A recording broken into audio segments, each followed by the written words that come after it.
the DRC.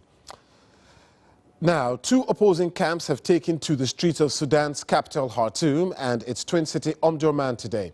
Several hundred people gathered in Green Square to pledge their support and allegiance for embattled President Omar al-Bashir, who is facing the strongest popular challenge to his nearly 30 years in power. Meanwhile, across the Nile from Khartoum in the city of Omdurman, the largest anti-government demonstration so far also took place. BBC Africa's Mohamed Hashim has this report. President Omar al-Bashir joined his flag-waving supporters in Khartoum's Green Square this morning. It was planned as a show of strength in the midst of weeks of protests demanding his removal. But from a different angle, the crowd looked decidedly smaller.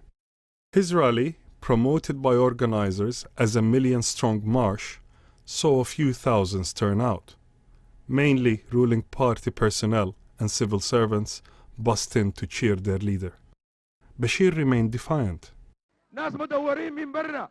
We welcome those who seek power, but there is only one route to get it. That decision belongs to the Sudanese people. It is your decision, through the ballot boxes in free and transparent elections. Anyone wanting to rule Sudan has to go back to the people. Whoever the Sudanese people choose, we will stand aside and salute them immediately. While his supporters gathered in the Green Square, across the city in Omdurman, far larger marches were taking off, heading to Parliament. They were met with this. Security forces fired tear gas and even live ammunition to try and block the protesters from reaching Parliament. Graphic footage shared on social media shows injured protesters, and the Central Committee for Sudanese Doctors has reported receiving patients with gunshot wounds.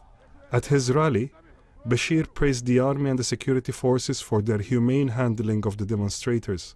But with the opposition claiming a mounting death toll and no end to the protests in sight, the biggest challenge the president has ever faced is only growing. Mohamed Hashim, BBC News. Well, Mohamed joins me now. Mohamed, is that Bashir's, are those Bashir supporters trying to push back on these anti-Bashir protests? I think this was the aim from the ruling National Congress Party, is that they will rally their crowds, they will come up, they will show a strong crowd in solidarity with the president. And as we heard, this was the president's first address to a popular crowd of his supporters in Khartoum. His wife was unusually present with him on stage. The president mentioned the international supporters that are backing him. They included China, Russia, the UAE, Kuwait, and Qatar.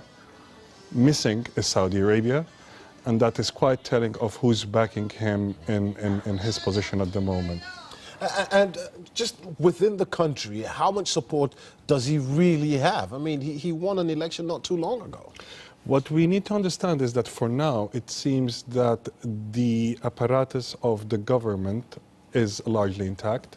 The National Congress Party has not, we haven't seen any senior figures from within the ruling party itself defecting. In fact, yesterday, the former Vice President, Ali Osman Mohammed Taha, gave an interview to Sudanese television where he spoke of shadow militias that are willing to sacrifice their souls for this regime to remain.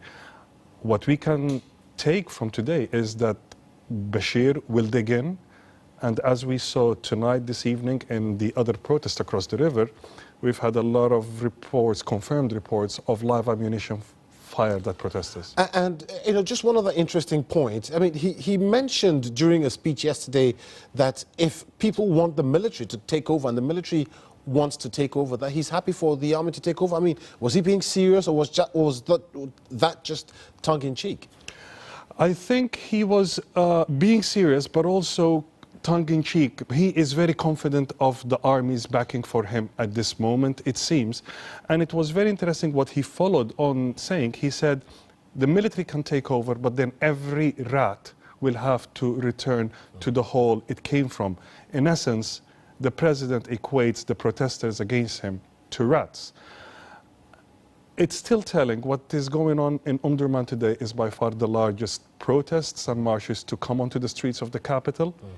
And from reports and videos that I've been watching and following on social media, the only means available for protesters to communicate to the outside world, it seems that they will keep on coming to the streets over the next coming days and weeks. Mohanad, always great to get your insight into the affairs in Sudan. Thank you very much. Thank you.